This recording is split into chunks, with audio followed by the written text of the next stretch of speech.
Good evening. I'd like to call the Thursday, November 16th Board of Education regular meeting to order. Please stand for the pledge.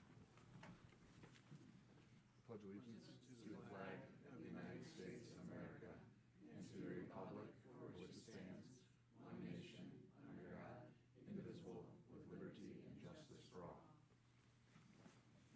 All right, I'd say, Linda, can you please call the roll? But we have Ms. Davis. Yes, me today. Dr. Barthold, Present. Mrs. Johnson, Here. Mr. Kostick, Here. Mr. Lacine, Here. Mrs. Olenek, Here. Mrs. Stokes, Here. Mr. Janik. Here. All right, we have 3 individuals signed up for public comment. The first one is Earl Bonovich.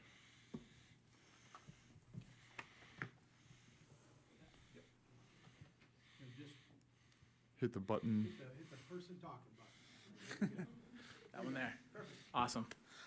My name is Earl Bonovich. I am an adult volunteer with the Boy Scouts of America here in Rainbow Council, which covers the Lincoln Way 210 school district.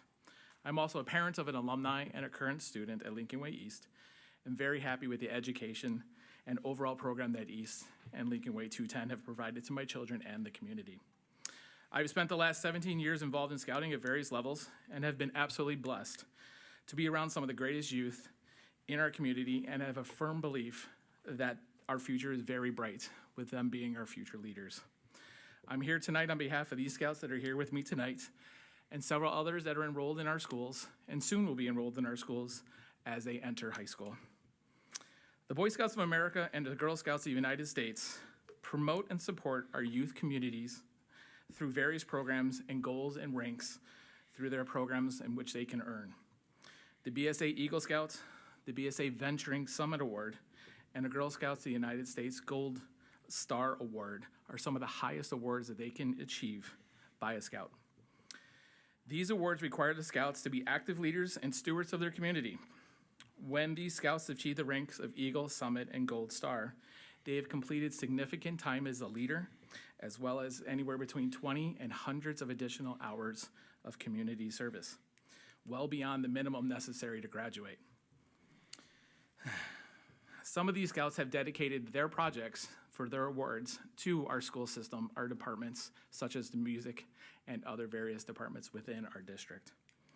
So why am I here tonight? I am asking that the board review the senior graduation policy regarding adornments which can be worn during their ceremony. With the recently passed Illinois SB 1446, the board will eventually be reviewing the policy of what can be worn during graduation to account for the new rules and guidelines for religious and cultural adornments. I am asking at the same time to have consideration be done to review the policies to allow the 2% of students that earn these awards during our graduation ceremonies to wear the colors and cords that are awarded to them, but for earning the Eagle, Summit, and Gold Star Award. These cords do not need to be purchased by the school, as most of these scouts will receive them as gifts from their units, their families, or their friends to recognize their accomplishments. Nearby school districts, such as Morris, Minooka, Bolingbrook, have long allowed these cords to be worn during the graduation ceremonies. Also, several of our junior highs, such as Manhattan's, permit the cords to be worn by those that have achieved them before entering high school. We tell our scouts that when they achieve these high awards of scouting, they should forever be part of their story. On their college application, their resumes, or job pursuits, it tells the story of who they are and how they got there. Many, if not all, of these scouts are leaders within our schools, in various clubs and in the classroom. They are the example of what an amazing community and school system promotes and supports. I would be remiss not to point out that just a couple of the scouts sitting over there have already achieved leadership roles on a national level, participating in youth advisory boards that are changing scouting for all, and helping to promote and plan programs that serve thousands of individuals. I would love to work with the board to help promote and to provide information about these awards, how they're earned, and how they benefit our scouts and our students. These cords are such that they match and similar to the cords that they receive for their academic achievements here at Lincoln Way 210. So with that, I thank you for your time and your consideration. But before I go, several of our scouts were part of the Lockport roof situation. They were impacted by that. So I want to thank you for taking the time to expedite and take care of that situation and vote and approve them to use Lincoln Way North so they can continue learning in a safe and constructive manner. Thank you very much. Thank you. Thank you. Next up, we have Bob McBride.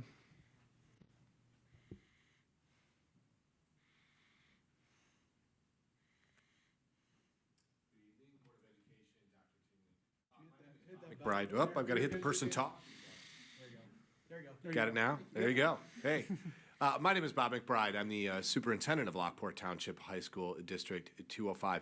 With me tonight are two school board members, Ann Lopez-Caniva, who's the president of our Board of Education, a familiar face to you, Dr. Veronica Shaw, who's our board vice president. And we're on the eve of Thanksgiving. And so I come to you on behalf of our board and our community with gratitude. First and foremost, that you're Board of Education members. In this day and age, yesterday was Illinois' recognition of you, and you are the best statement, I think, of democracy that we have. You're volunteer, elected officials in your community in one of the toughest jobs I think that you can have. So just as a person in this country, in this state, I'm grateful that you're board members. But of course, I'm even more grateful that in our hour of need, you put all the wheels in motion. So in quick order, we could get our almost 1,000 freshmen back into in-person learning. Yes, it did feel like COVID 2.0 again, but you made it short. You made it brief. And I'm so grateful to you for doing that because you didn't have to. One of the easiest things when hard work comes your way is just to say no. But that's not what you did as representatives of your community. I also have to shout out, a number of your administrators who are incredible. First, Dr. Scott Tingley. He might be embarrassed when I say this, but in the many, many conversations that we had, he just said something off the cuff that I really tried to hold in my heart. As I was thanking him, he just said, just off the cuff, well, that's what neighbors do for each other. And it really made me reflect and think, wow, what a statement and a sentiment, in this day and age, just that idea of being neighbors and how we should treat each other. It seems folksy, it seems old-fashioned, but isn't that the way that it really should be? And he's put in countless personal and professional hours assisting us. A familiar face at Lincoln Way North. I want to thank Mike Dubek. He has really been working with our Director of Business Services to make so much happen, to present you with everything that we could make this happen properly. Just putting a number of things that he's got to do on hold so that this could happen. Chuck Welke, just doing a ton of work with his staff, getting the place ready, opening it up for us, being an incredible liaison, being a knowledgeable person, coming to our board meeting. He was a nice face to look out at our emergency board meeting on November 7th. I think Cheryl Kay is behind me. I don't believe that there was a time that I was at Lincoln Way North that you were not there. So just putting her shoulders into it, and I'm totally conscious that each one of those individuals represents individuals I haven't even met, who have worked to help us be successful. We stood about a week ago at Lincoln Way North and just said, how can we do this? Could we do it in a week? We never could have done it in a week without you. So thank you from the bottom of our hearts. If you were at Lincoln Way North yesterday, there were just smiling, excited teachers and children. And isn't that what it's all about? So if you ever, as Board of Education members, doubt the impact that you directly have on the lives of children, doubt no more. Because certainly you have helped our children just with the idea that actually they're all our kids. As an adult community, they're all our kids. So thank you very much, and thanks for your time, and have a great board meeting. Cheers. Thank you. Thank you. Thank you. The last individual signed up is Nesreen Abdulaban. Did I say that right? I'm sorry if I mispronounced it.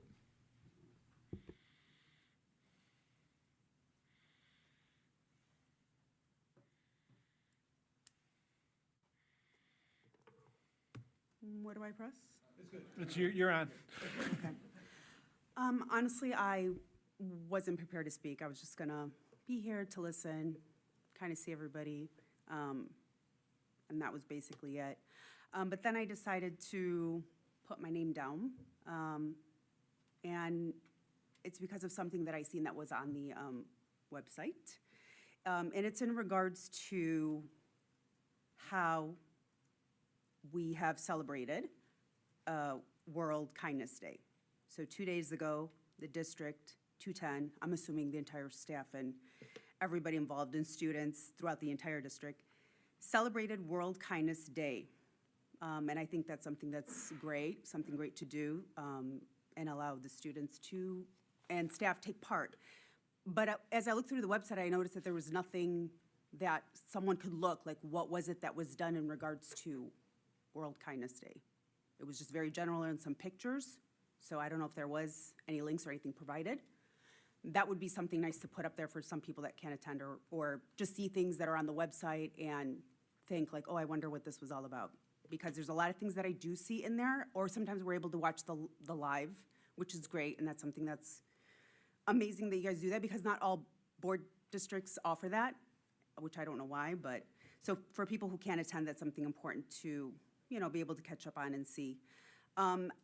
So that is something that is great, but at the same time, I don't know, and I wonder, honestly, I don't know who can answer that. So like, when there is something like World Kindness Day, what was, done throughout the schools?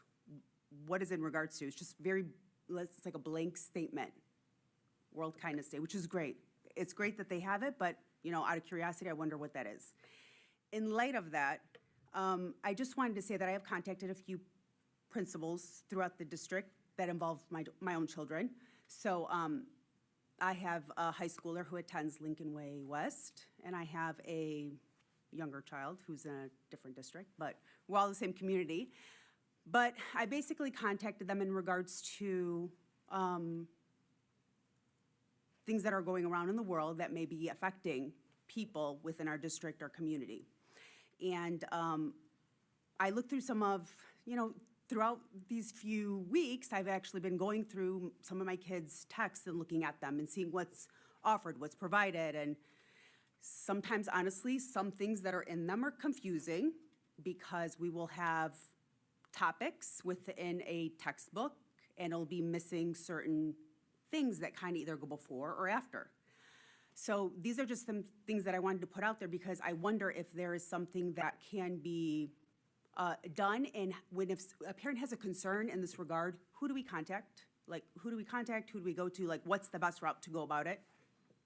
That's just something that and I don't know if we can refer or ask you about, like, questions and then get a follow-up later, or how does that work? And I don't know. Yes, that would typically be, Yeah. as you read the stipulations for, Yep. board administration can answer. Otherwise, we can contact. We have the information, so I'm writing all the questions down as we go. Sounds good. So in light of that,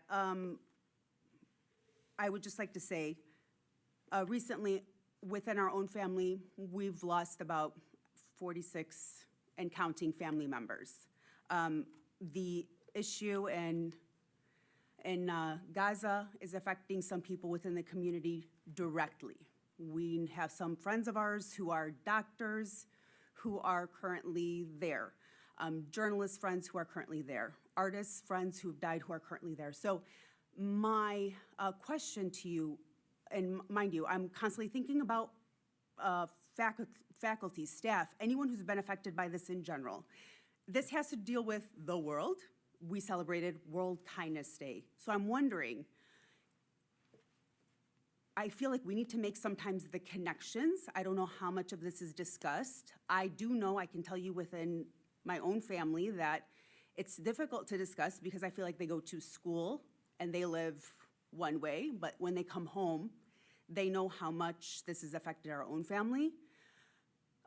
So again, it's just like making those connections for the students. Like, it's super important and relevant for them to be seen, and also for the schools, I believe, to offer a platform for them to be able to talk about these things with one another, because We need to allow our students, our kids, to be able to feel comfortable and knowing that other people know what's going on. You know, whether it's, and this doesn't have to, and I don't want this to be about politics or about religion, but in the end of the day, we have to learn how to understand each other. And I think that's super important. And I wish there was a platform for students to be able to do that. That's it. Thank you. All right, thank you. Thank you. Do I have to turn off anything? Nope, we're good. We're good. One thing, Board Policy 7160 this evening is up for a first read. So that would answer the first gentleman's public comment this evening. All right, next up on the agenda is we have the curriculum and instruction update.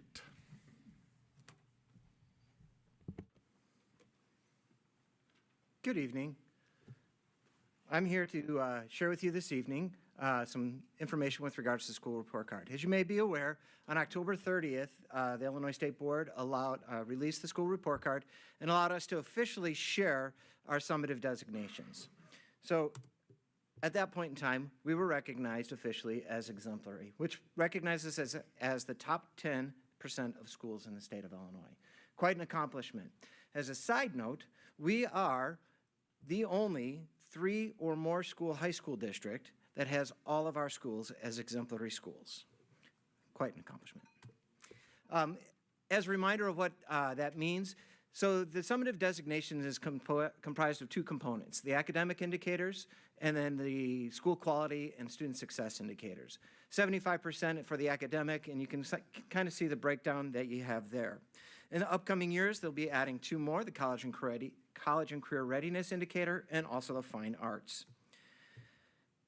Illinois State Board released new graphics this year to try and increase some transparency on how these scores were calculated so everybody can kind of see how the components are broken down.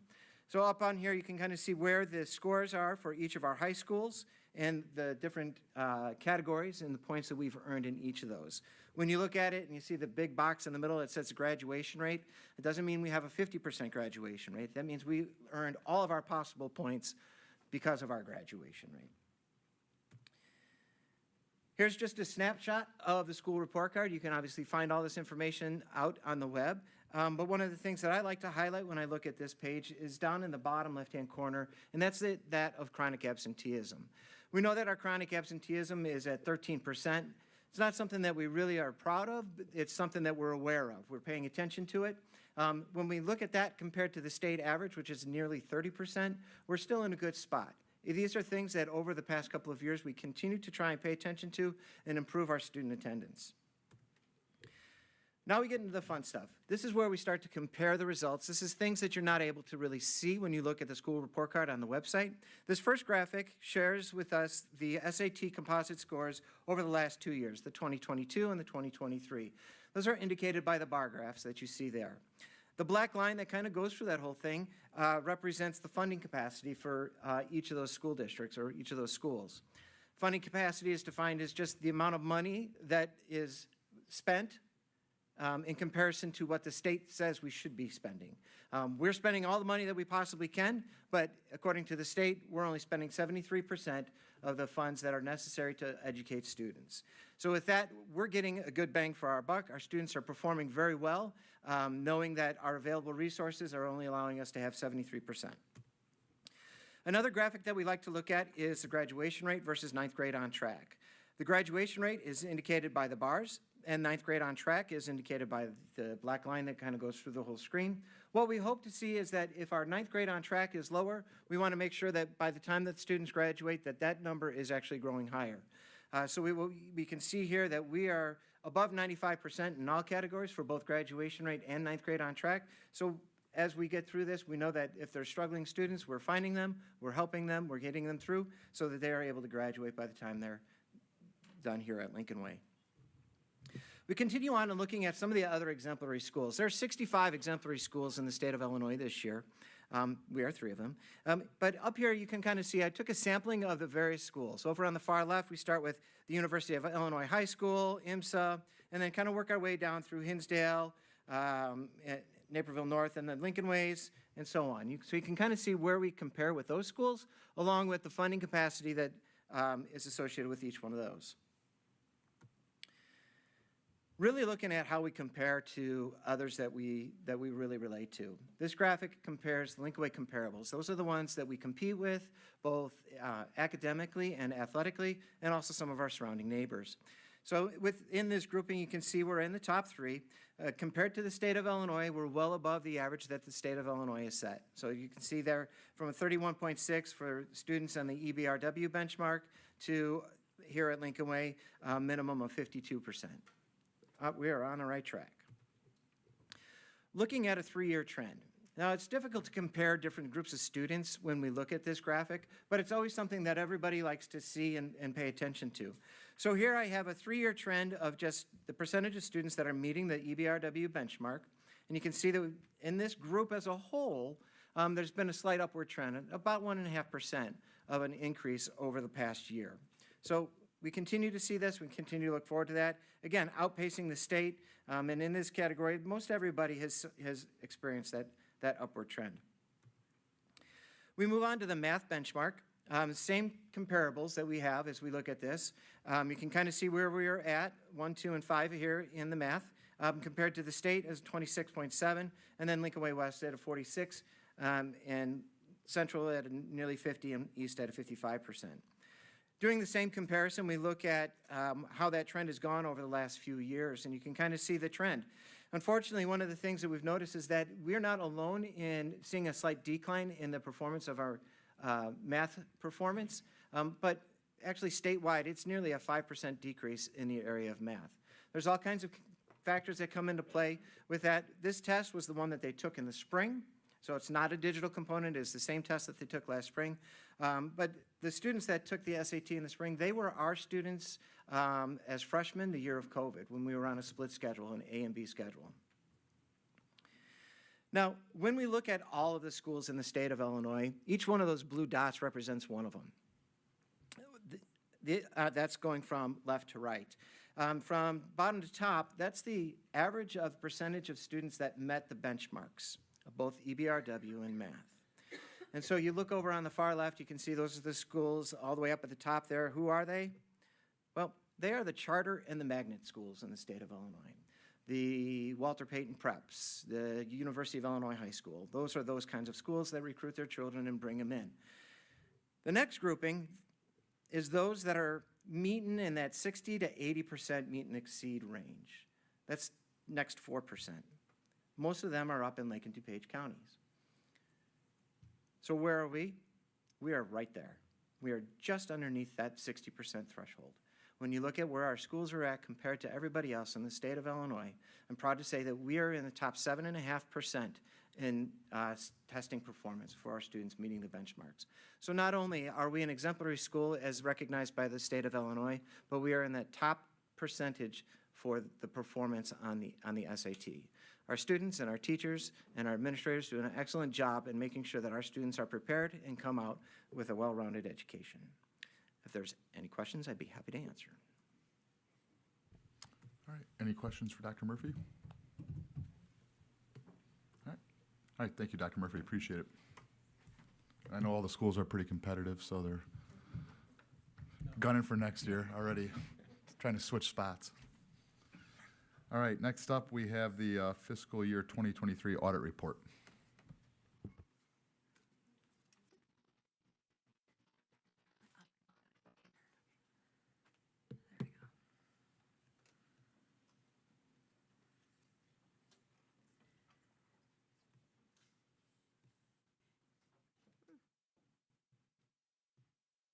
Sorry. There we go.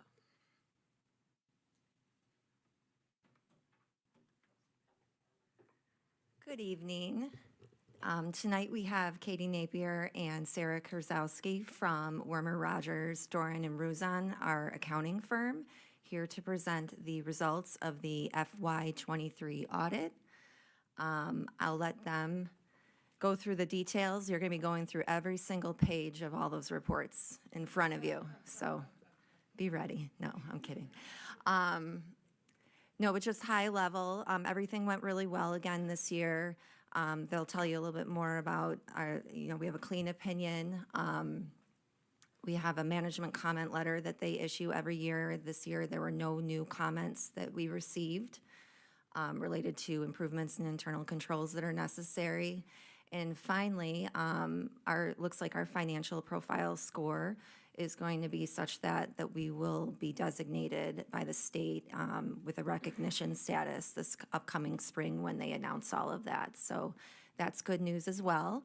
And then I always like to take this opportunity to thank our staff in the annex, our bookkeepers and payroll departments who help me significantly when they're here during the summer, completing their work and their testing. So with that said, I'll let Katie take it away. All right, thank you, Kelly.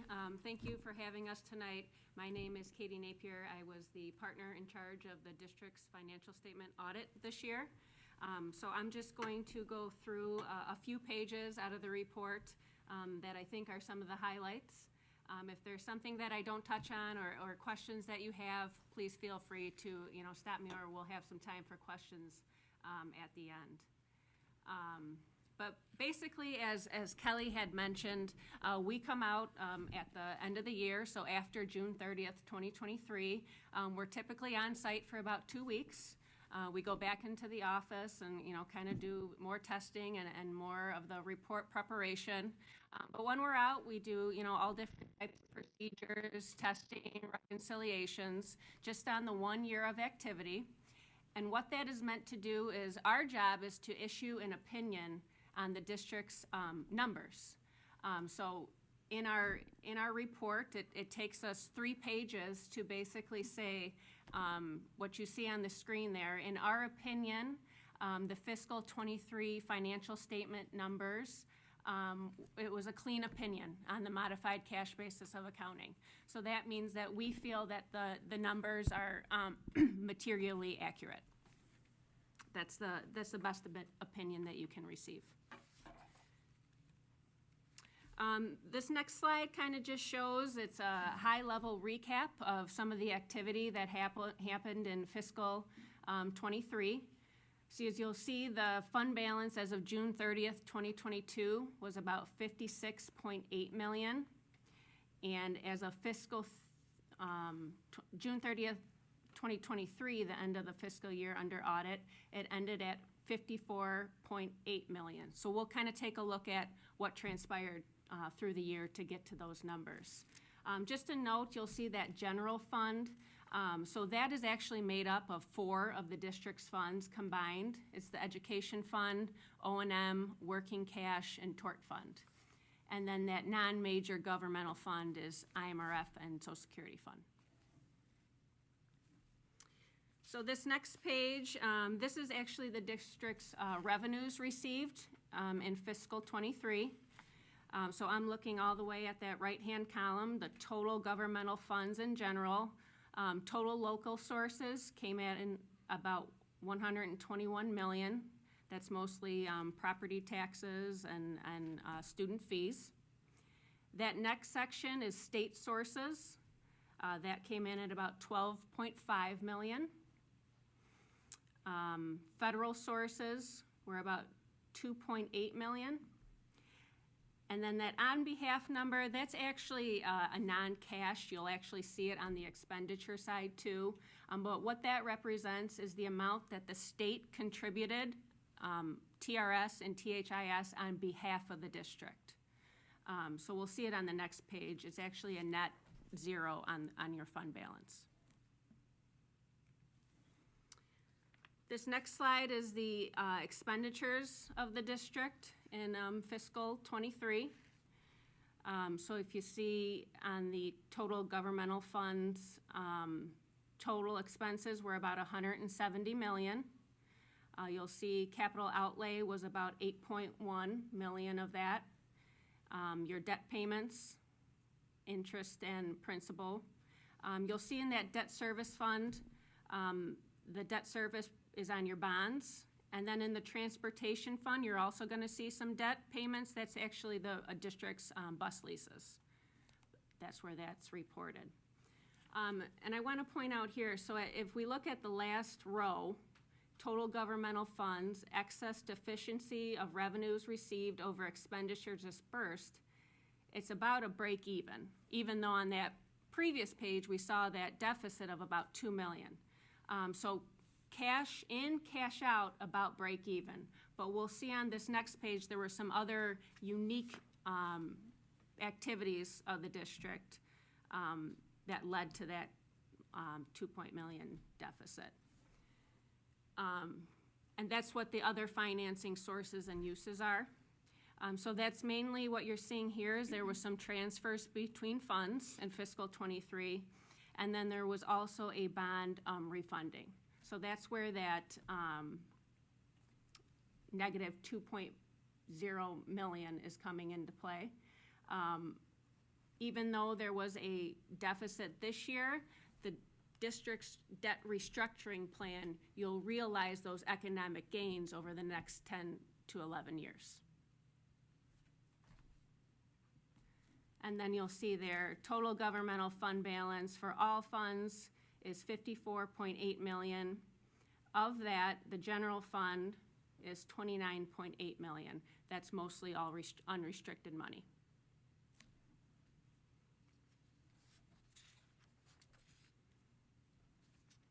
And then too, I just want to highlight here, this is the debt activity through the year. You'll see the debt issuances, the refunding, and then also the payments that were paid in principal throughout the year. So ending bonds was about 198 million, and then in fiscal '24, about 6 million is set to be paid.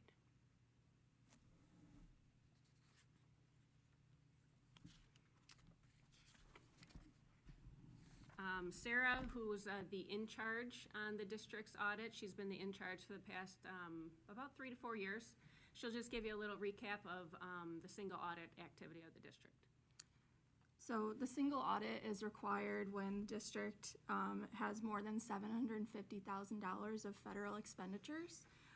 So I'll just kind of go through the major programs. So these were the programs, federal funds that we looked at in more detail. You'll see that we tested the IDEA special education funds, as well as the elementary and secondary school emergency relief fund, or the ESSER funds. So when we do the single audit, we're looking at a few different things. Examples would be making sure that the district is reporting the expenditures timely and correctly to the state, as well as ensuring that the expenses are being used properly. So, for example, for that IDEA grant, that they are being spent on special education uses. This page just highlights the opinion that we were able to give on the single audit. So you'll see in number 5 there, just like the financial statements, we are able to issue an unmodified opinion on the federal award programs. Number 6 and number 7 also states that there were no material weaknesses or no significant deficiencies on the federal awards. And then the top portion of that slide does highlight and summarize kind of the numbers and financials that Katie went through. Again, that there was an unmodified opinion on the financial statements, there was no material weaknesses, and no significant deficiencies found there as well. And then just really quickly going through other deliverables that you'll find in your packet of information. That first letter is just a communication that we provide the district during audit planning or the initial procedures. And then the communication that we give at the conclusion of the audit, which also includes the adjusting journal entries. So the adjusting journal entries are just reclassifications or entries that we found during our audit process to get to the numbers that we discussed earlier.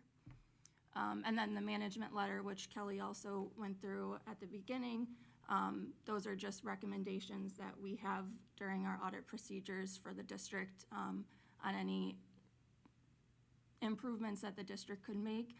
Again, there was no new comments for this fiscal year.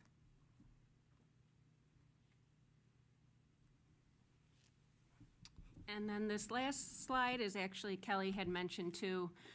So the ISB requires a template to be uploaded to them that they provide. We upload all of the district's financial and some non-financial information that they ask for, and they do this calculation. It's the estimated financial profile summary, and it's actually a scale of 1 to 4, 4 being the highest. And the district is projected to score a 3.7, which is recognition status, which is the highest status that a district can receive.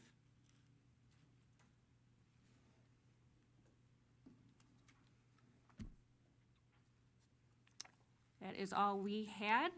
If there was any questions, I'd be happy to answer them. All right, any questions about the audit?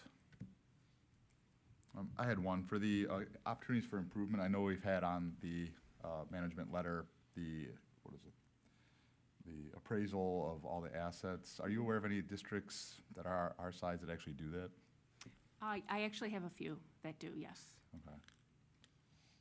And that would involve like basically counting all the chairs and everything that's an asset of the district, right? The district would have a threshold, so it would be anything, let's say, above 5,000. Okay. And then, yes, it would be taken in inventory of that. Got it. Okay. All right. Well, I know that was the only comment when we first started on the board. There were how many comments? 17? There's pages, yeah. 17. And this is not a new one, so it's still good. Yeah. So. And before we're done, I just wanted to say thank you to Michael and Kelly and their staff. They do a great job. They prioritize us. They answer all our questions. They are very forthcoming, very efficient, and it allows the audit to run very smoothly. So we thank them as well. Thank you. All right, next up on the agenda, we have the consent agenda items D1 through D6. Would anyone like to have any of these pulled out to discuss individually? All right. Then we would just need a motion to approve the consent agenda as presented. Do we have a second? Second. All right, we have a motion and a second. Ms. Davis, can you please open the vote?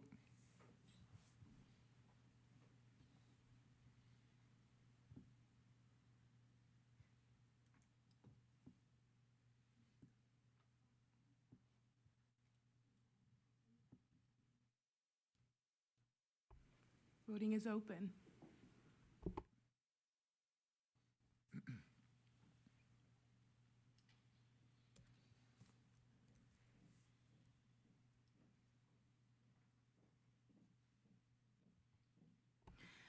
The vote is unanimous. The motion passes. All right, next up, under action items, we have the presentation of invoices for October 20th, 2023 through November 16th, 2023. Motion to approve invoices in the amount of $3,706,439.06. We have a motion. Do we have a second? Second. All right, any questions about the invoices? Hearing no questions, can you please open the vote?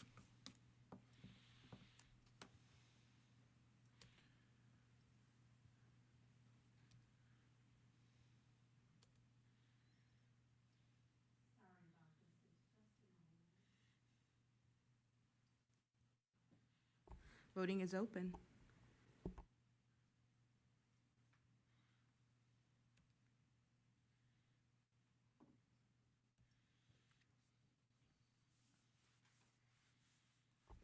The vote is unanimous. The motion passes. All right, next up, we have the treasurer's report for October of 2023. For the month of October, revenues totaled $5.1 million and expenses $8.6 million. All funds cash balance on the 31st of October was $75.8 million. Through October 31st of 2023, you'll see 43.1% of our budgeted operating revenue has been received and 31.9% of operational spending has occurred. For sake of comparison, you can see in the dashboard attachment in your packet materials, last fiscal year, this was 40.7 and 32% respectively. Spending trends are on course, and as I mentioned last month, more tax money was received after July 1, which is why those revenues are higher year to date. The district's cash is invested strategically. You can see that we did make additional investments through October. I'm sure we will be making more here in November. The district's blended rate of return is 5.4% as of October 31st. I will say the liquid sweep rates you can see there for Next Bank continue to mirror the 60, 90, 120 days. So we are keeping some in that one-day liquid because those rates remain high. But we're working with PMA to identify appropriate investments as they come along. Cash flow variance for October was negative $933,000. We saw less tax activity in this month, while the state categorical payments caught up, and then operational spending trended lower, but is on pace year to date. Happy to take any questions if you have them. Any questions for Mike?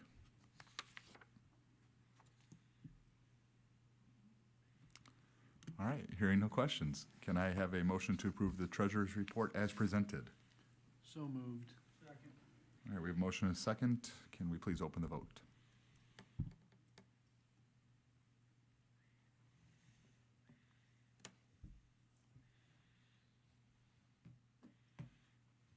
Voting is open.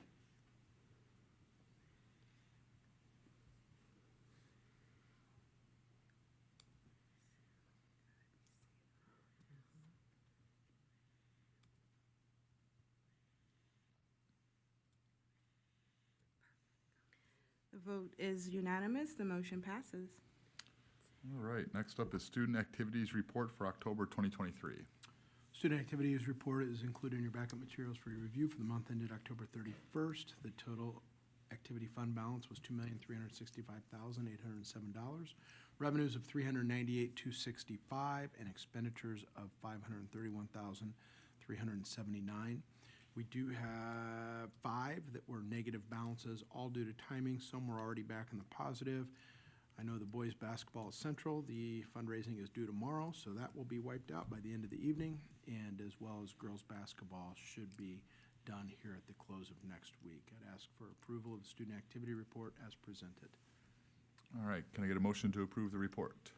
So moved. Second. Second, all right, any questions on the report? All right, hearing no questions, can you please open the vote?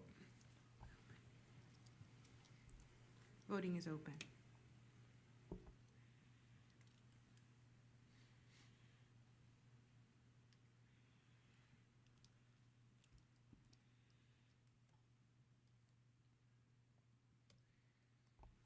The vote is unanimous. The motion passes.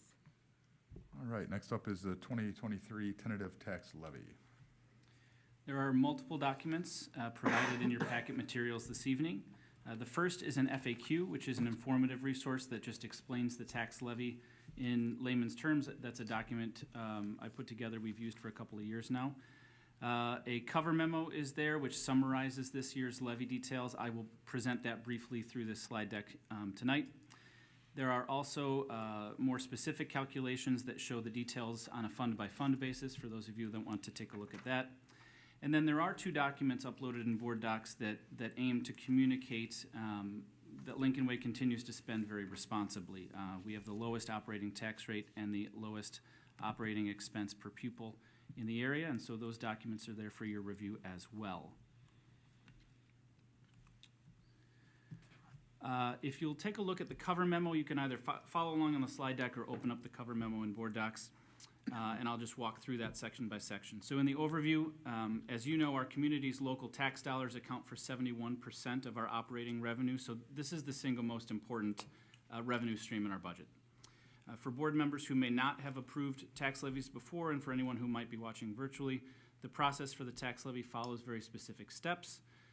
District administration, we need to determine what money we need for budgetary and operating purposes. I'll say now that the levy I'm presenting tonight aligns with the budget that the board approved in September. We present these estimates to you, and when appropriate, as they are this year, we publish notice and hold a public hearing in December. The board would then have an opportunity to approve the final tax levy at the December meeting, and then I submit that information to the county along with all other taxing bodies. There are essentially 4 pieces of information that play a role in determining what and how this tax levy comes to fruition. First, our starting point this year for the money that we need to raise from local property taxes for this year's operations. This year's starting point is last year's ending point. So the tax extension we received last year is where we start. And then from existing taxpayers, we receive an increase we can levy an increase equal to the inflation rate. Now that is in a capped county, that's 5% or CPI, whichever is less. We have not finished the 2023 year, so obviously the last inflation rate we have is from 2022, and that was more than 5%. So we're capped at 5%. And then the third and fourth pieces of information are new construction and total taxable property values in the entire district. And just for context, a $300,000 home taxable value is 1/3 of that value, so the taxable value is $100,000, and that's what the tax rate gets applied to. So as you can see, the $5.6 billion in total EAV, that means we're at $16-17 billion of market value within the boundaries of the district. On this slide, the business office, we review these data. We look at historical trends for estimating purposes. As you can see, preliminary property value data provided in September are in the left column. That comes from the County Supervisor of Assessments Office. And then final data, which are released in the spring, are in that right-hand, well, kind of the middle column with final at the top. Total taxable property values usually decrease about 7%. The county provides us a pretty conservative estimate up front. That's before tax appeals and any other adjustments are made, so it always comes back down 7%. I wish I could say new construction was as consistent, but it is not. Yeah. And I will note, it did seem to slow up a bit this year. I spoke with the Supervisor of Assessments Office yesterday, and they did share, this is now their second year doing this. The preliminary comes out in early September, and then it's not until February, March, when all the final data are done, that we get this number that we're now having to estimate here tonight. But they've now issued a mid-November, and they just finalized it last Friday, kind of a round 2 preliminary, and we're already up past 61 million. And so this number can fluctuate a little bit. And so I like to approach this conservatively to make sure that we capture all the tax revenues from those first-time assessed properties. And so as you can see in the final column, that bottom table, middle column, last year new construction was $81,295,000. That is what I believe is an appropriate ceiling for us. I don't believe, based on the information we've gotten from the county so far, that we will match that this year. So I think it's appropriately conservative to say that would be the ceiling, and so that's what I used in terms of a conservative estimate for new construction in this levy presenting to you tonight. So based on all of that, we use it, all of these pieces of information, we estimate a tax rate, and then we determine on a fund-by-fund basis what revenues we need. This year, the operating or the capped, it's called the capped tax levy. You can see the yellow arrow there. It represents a 6.66% increase, and that's inclusive of those new properties. Last year, for our new board members going through this last year, this change was 7.2%. The total levy, including bond and interest, is 7.06. That's in the bottom right-hand corner. That amount was also higher last year, and I would like to remind the board, your efforts to restructure debt in early 2022 led to significant interest earnings, if you will remember, while that money sat in escrow. This is the second of 2 years that we're abating that interest back to the community. This year's amount is $326,000 being abated, and that's accounted for in this bond and interest levy. I feel very confident this is enough to capture that new construction. As I share in the cover memo as well as in the FAQ document, when the county finalizes their calculations, they will reduce the amount given to us. We will receive only what is allowable per the tax rate in the formula. So as you can see here in the levy, the capped levy is $84,631,000. If we're only eligible to receive $84.3 million, we will only receive $84.3 million. But once again, with that fluctuation of new construction, I think that this is the safe way to go. The amounts shown here by this yellow arrow on for each particular operating fund are also listed in the determination resolution presented for your support and approval tonight. And if you do approve the tentative levy, my office would then move forward with publishing notice for a public hearing. I'm happy to take any questions you might have. Any questions for Mike? No, it's a hard one because you can never fully project. It's just so hard to project what you'll finally get, you know? I'm just thinking of Joe Kirking, what he Yeah. would say. Max Levy, Uncle Max Levy. I know. I mean, that's, I think, a structural problem in the state of Illinois is the way Yeah. that we fund our schools is, Right. you know, we kind of almost have to do it this way to make sure we have enough down the road. I know. We do, and that's why Mike included the additional slides. When you compare our cost per pupil and our tax rate, we're kind of stuck. I mean, we are really hanging on and doing as well as we can, but we're a little out of whack. The fact that we are paying $27 million in the bonds Right. really puts us at an operational disadvantage.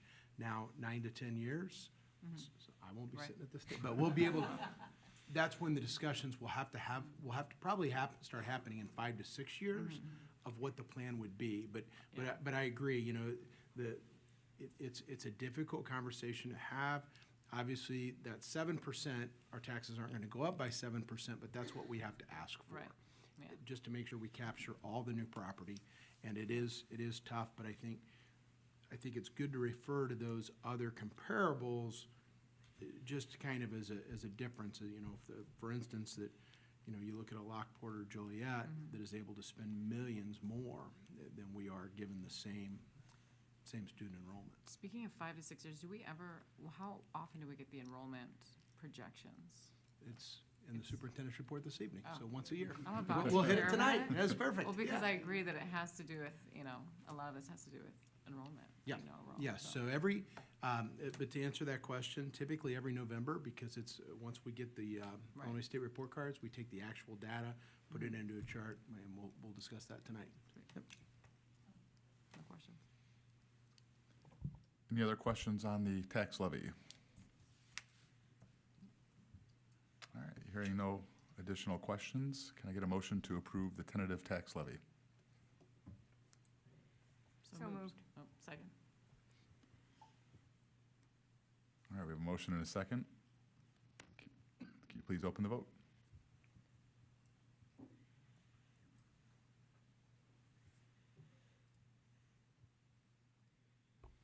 Voting is open.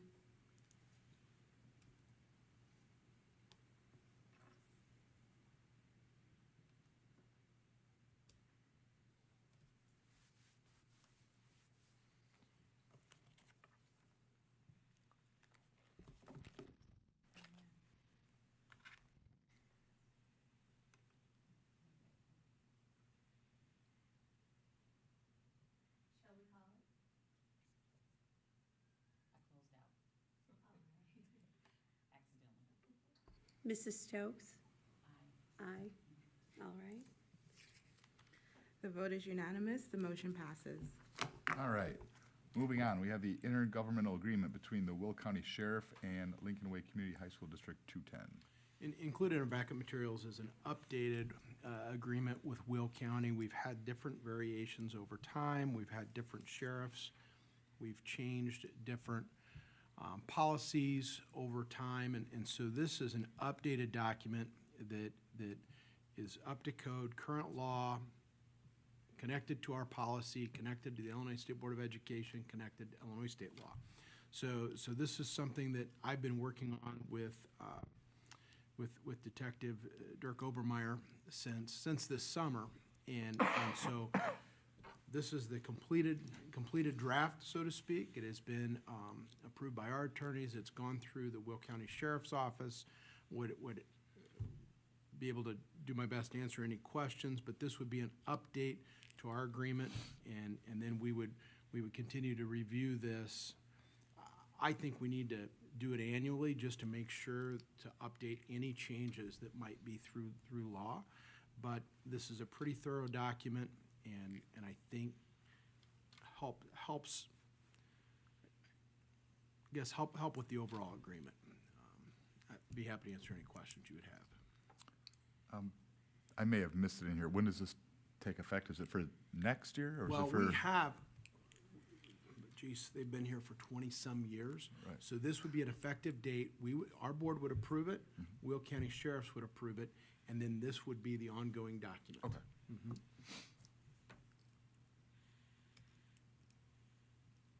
Any other questions? It's been an Scott- outstanding program. Go ahead. Is there anything that we want that we can't get from the sheriff, or? We get everything we ask for and Okay. more. I mean, we have an incredible, Right. it's been an incredible agreement. Summer school has gotten up to 600 to 1,000 students. We went and asked, is it possible for us to have a deputy in the morning? Boom. They covered every single day this past summer school. They've really been fantastic to work with. Yeah, I just appreciate the specificity of all of the activities that they're involved with, because I think it's good for the community to see the ways that it's behind the scenes, but not really behind the scenes. Correct. The kids know the safety, the parents can be safe, or understand the precautions being taken, and I think it's really a great partnership, and I've seen nothing but amazing things when, I feel better being at a game or being out in activities, knowing that there's someone there should something go sideways, that we have really qualified and caring, kind people that really want to make sure that kids are safe.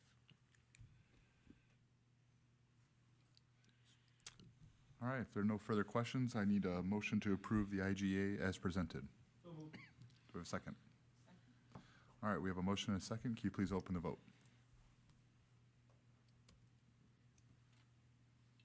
Voting is open.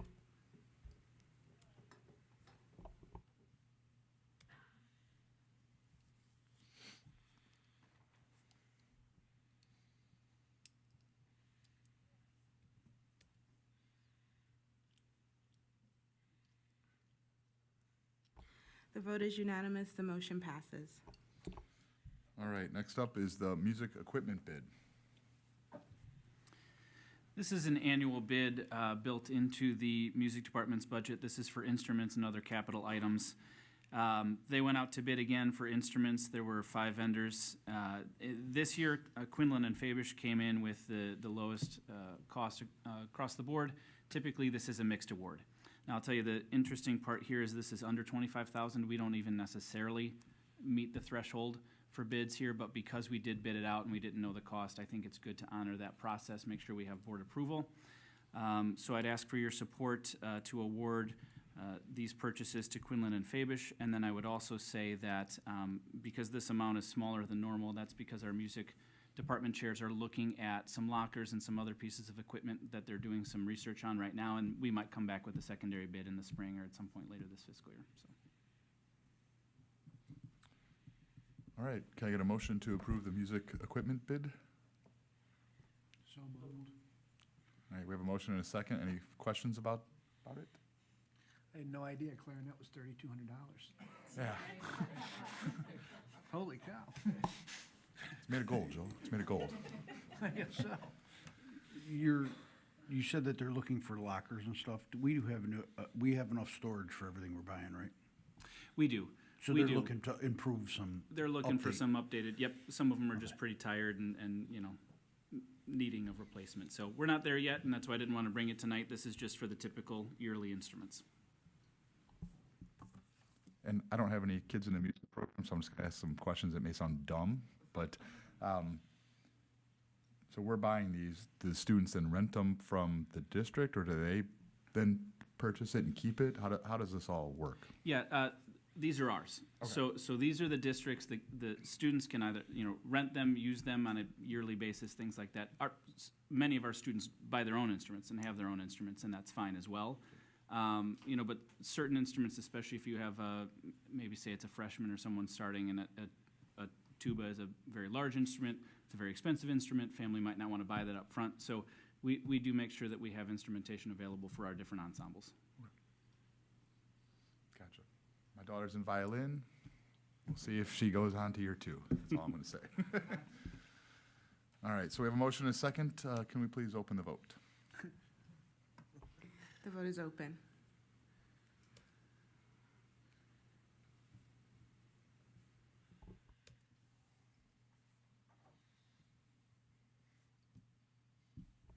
The vote is unanimous. The motion passes.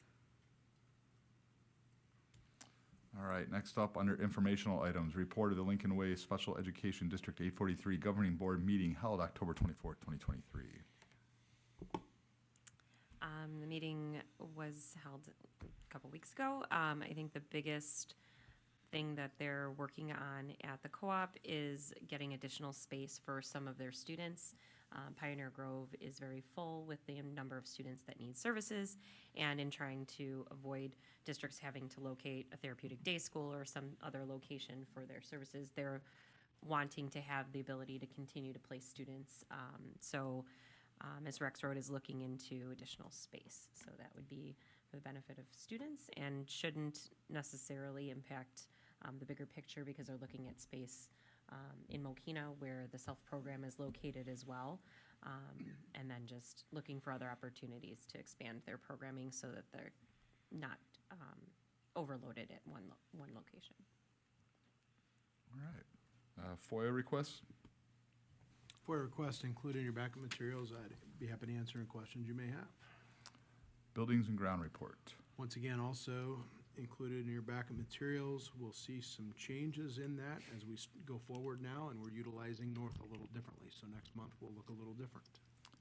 The community relations report. Also included in your backup materials for your review. Anything from District 210 advisory? No, the meeting that was scheduled, it was canceled because we're going to just delay it until we have the community meeting with the strategic planning. And so that'd be the next time, and then we'll meet and then we'll come together based on those results in January. Quarterly insurance report. Mike, go ahead. This is just our typical report from Stum Insurance. You can see here, year to date, we're running that deficit for 2023 of about $500,000, about 500,000. That is smaller than the last couple of years, and please also know that that's calendar year basis, not fiscal year. I would say we've updated our budget again, and we're running tight in this area, but we're running better than we were. I feel okay about where we are right now. I'm interested to see how November and December play out with our lowered stop loss. And so we might see some reduced bills. I don't want to get cart before the horse, so I'm waiting there, but we'll follow up, on a monthly basis with you as I usually do. All right. First reading for policies. First reading of the policies are included in your backup materials. There were superintendent's notes. There's the memo from press, the worksheets, and then also I had sent the board an additional memo this past week just to try and shore up some consistencies in different policies. So please reach out over the next month if you have any questions or concerns with any of these proposed changes, and we will look to adopt those changes in December. All right, then we have the first reading for the school calendar. First reading for the school calendar is included in your backup materials. It's something that has been discussed and shared with the feeder districts as well. There's still time, obviously, to make some adjustments. Just a couple highlights. We would look to start on the 19th of August. That's a little later. It's one of those years where it's kind of an interesting start time. We do our best to align our school calendar to the IHSA calendar. That's kind of our clubs and activities and sports. That's what they're aligned with as well. And so this would put us kind of back a half a week of our typical start, but I think that's okay. It does work out. You would see 2 institutes in the first semester. We would continue with the same course over Thanksgiving, where we would take the Wednesday and Thursday and Friday off. 2 full weeks for the winter break. Institute the day coming back from winter break. That's something the teachers have appreciated, coming back, wrapping up, and getting ready for the next semester. Spring break then would be the 31st through the 4th of April. The testing window, because we have some flexibility now as it's online, we would propose that we would do student testing the 16th and 17th. That 18th then is actually the Friday before Easter. And so this works well with the seniors. The seniors, they've got to come back to school for the week of the 7th.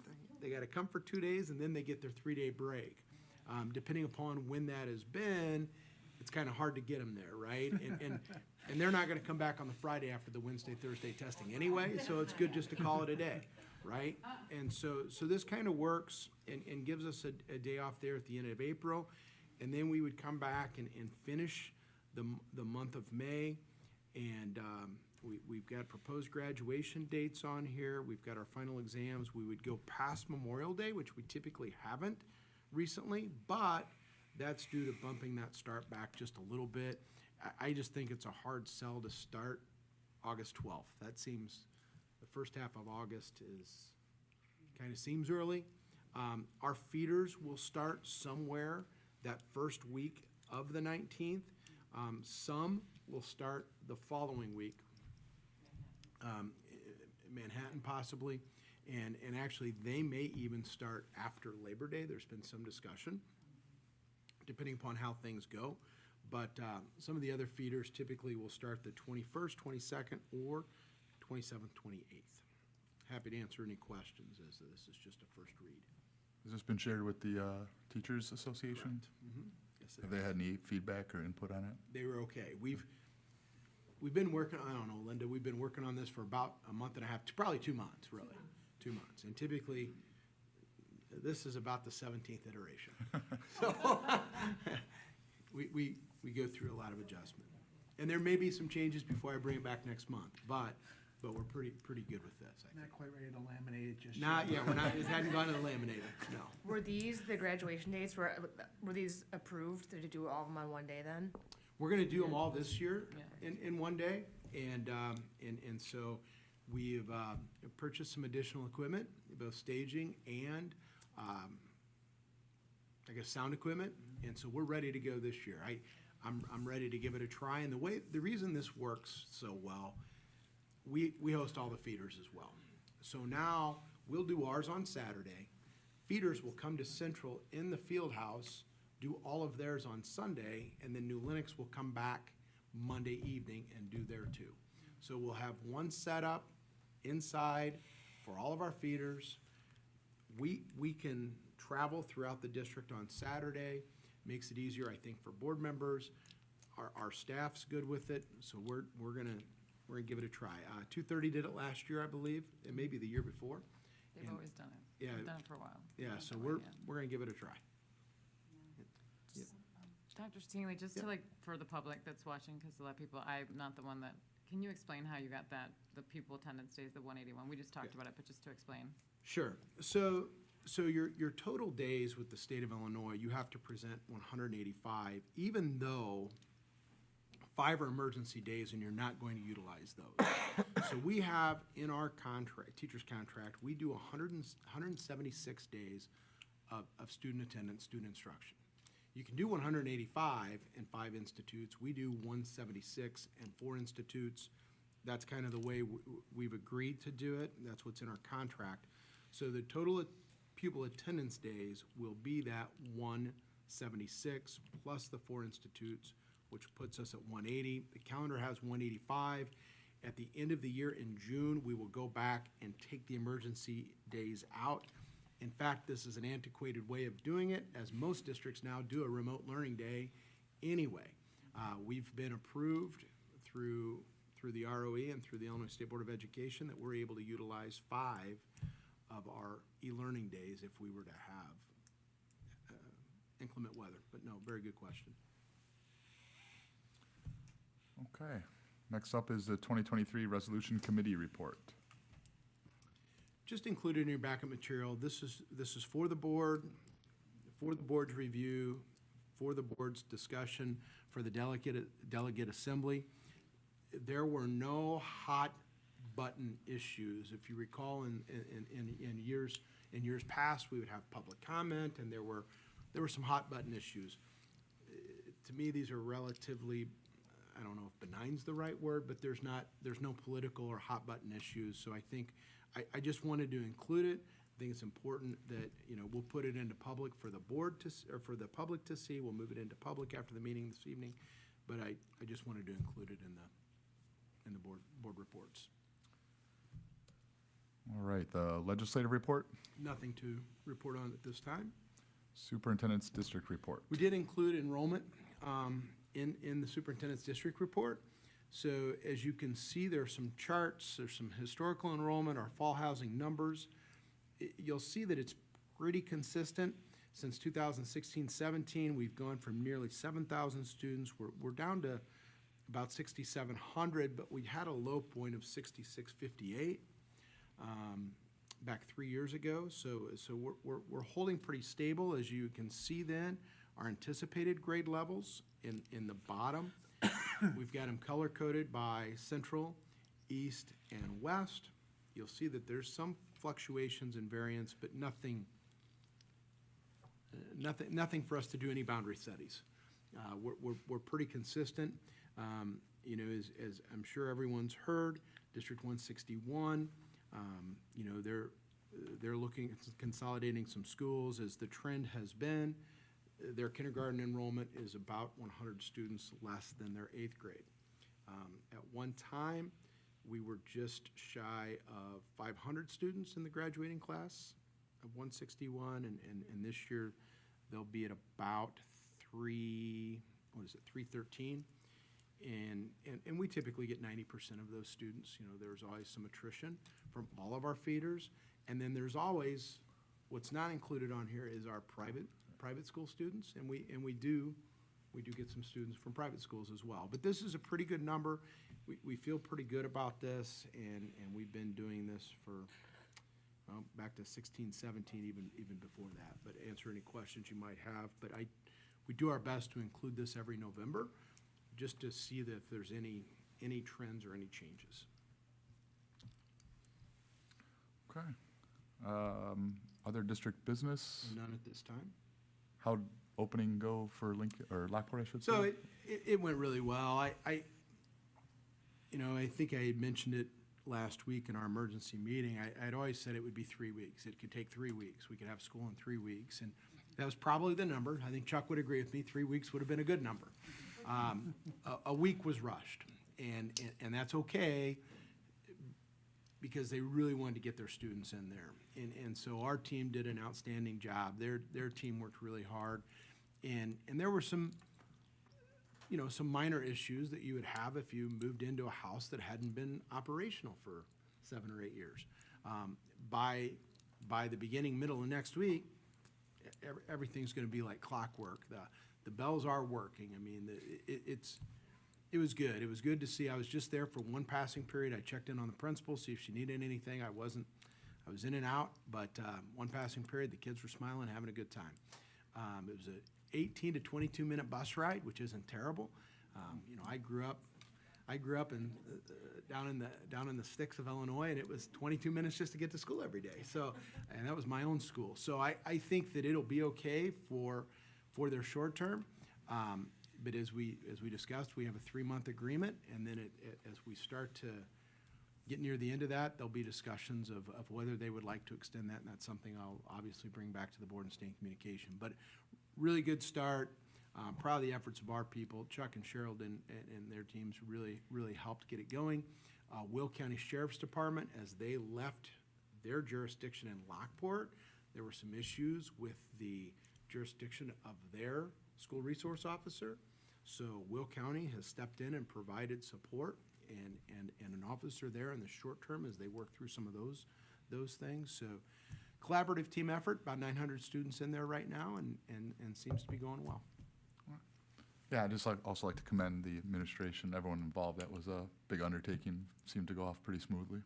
Yeah, and it's great to get the building up and operational again. As I said, it's a win-win for us. We run all the mechanicals, we run all the plumbing, we get everything back to 100%. We haven't had a reason or an opportunity to do that. So all told, I think it's been a benefit. Yeah, just to reiterate, I have some, educator friends who have moved over to North, and they have just said nothing but, great things. So thanks to Cheryl and Chuck. it's hard on them to move, pack up their whole room, and it's such, yeah, but they have said nothing but, thankfulness to all of you. So thanks so much for doing that and neighborly, so. Great. All right, we have correspondence. It's just our certificate of active membership in the IASB. All right, participation. Yeah, that's great. Yeah, feel good about that. All right, with that, I would entertain a motion to adjourn into closed session to discuss the appointment, employment, compensation, discipline, performance, or dismissal of employees and student-related matters. So moved. Second. All right, Do we need to open the vote or just all in favor? Signify by saying aye. Aye. All right, we will be in closed session. Action after. There will be action. There will be action.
Okay, so we're back in open session.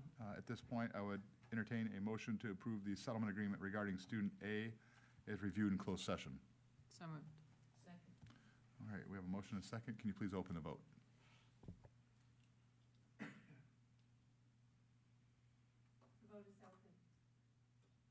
Needs to be done by Ms. Davis, please. No, it's your last one. It's okay. You can do it.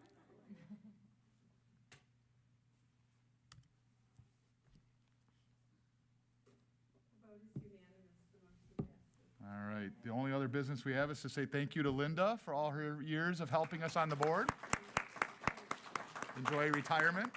Don't be a stranger. Yeah. She's got open mic business. Yeah, right?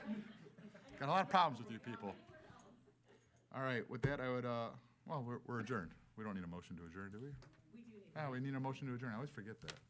All right, we need a motion to adjourn. All right, all those in favor signify by saying aye. Aye. Aye, we're adjourned. Happy Thanksgiving.